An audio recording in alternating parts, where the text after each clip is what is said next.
I'm continuing my series on Specters of Marx by Derrida, who, of course, was a 70s post-structuralist philosopher who I like, who focused a lot on mostly on language, but also on culture and other subjects as well. And contrary to popular belief, what dumbasses like Jordan Peterson say, post-structuralists like Derrida and Foucault were not Marxists. In fact, they were totally in opposition to Marxism in some ways, but they wrote about him.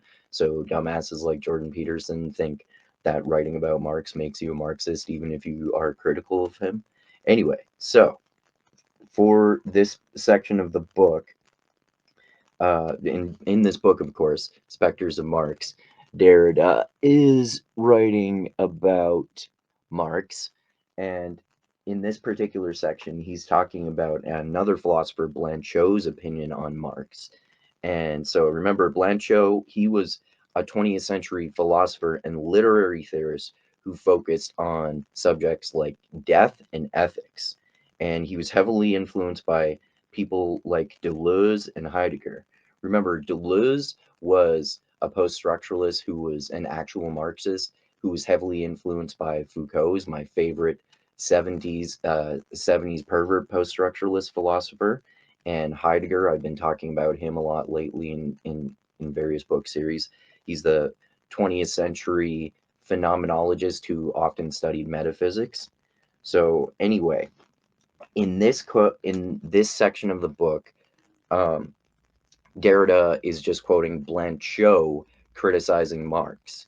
So, well, actually, not criticizing Marx, more explaining Marx. Now, Blanchot also was critical of Marx a lot, but he was much more favorable to Marx than Derrida was. So, here in this section of book, Derrida is simply quoting Blanchot, who is explaining Marx without endorsing him, even though Blanchot himself is more favorable to Marx, but not a Marxist.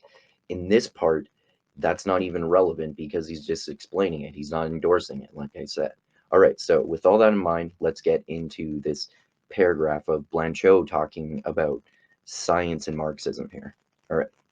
The word science is becoming again a key word. Let's admit it, but let us remember that although there may be sciences, there is not yet science.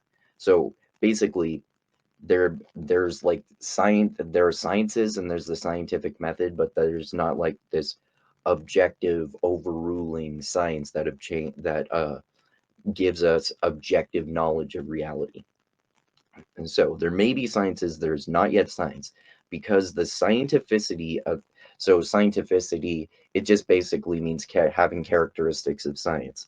So the scientific characteristics, because the scientificity of science always remains dependent on ideology, an ideology that no particular science, be it human science, is able to reduce today.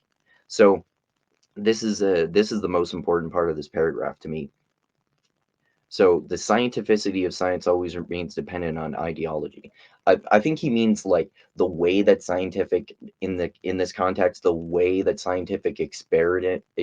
the way in which scientific experiments are conducted. Of course, obviously, when scientists are observing experiments, even though people can account for the so-called observer effect in physics and that sort of stuff, I'm not even talking about that. I'm talking about using, because you're a human and we all have biases, you choose what to study and why and how to study it.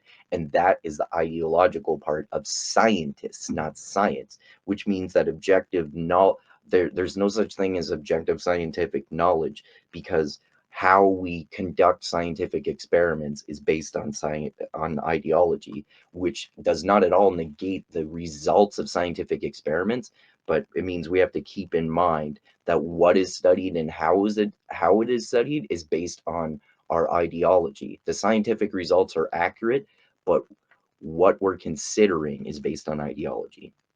Okay, so an ideology that no particular science, be it human science, is able to reduce today. So, and then he continues though, and on the other hand, let us remember that no writer even if he is a Marxist, can turn himself over to writing as to a kind of knowledge. So see here, he sounds more favorable to Marx. But again, Derrida is simply quoting him.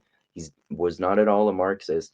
And, obviously Blanchot sounds more favorable to Marxism, though, and he was very favorable to Marxism, though not a Marxist.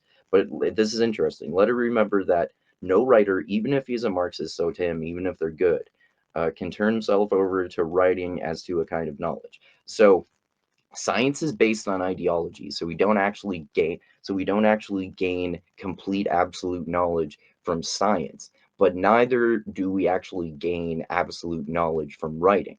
So we don't gain absolute knowledge from science, and we don't gain absolute knowledge from writing. So not only is writing based on ideology, but science is based on ideology. Like, in the same way, how we write and what we write and our style of writing is based on our ideology. That's different because art is different from science, obviously. But even if you're talking about a nonfiction book, you can study it, but still the person is always injecting their bias into the book, even though it could be full of facts. The way they're organized and their opinion about the facts is going to be their ideology. So this is the way that in which Derrida that is explaining that to Blanchot, the way in which scientific studies are conducted and what is chosen to study and is affected by the ideology of the scientists. So, science is ideology.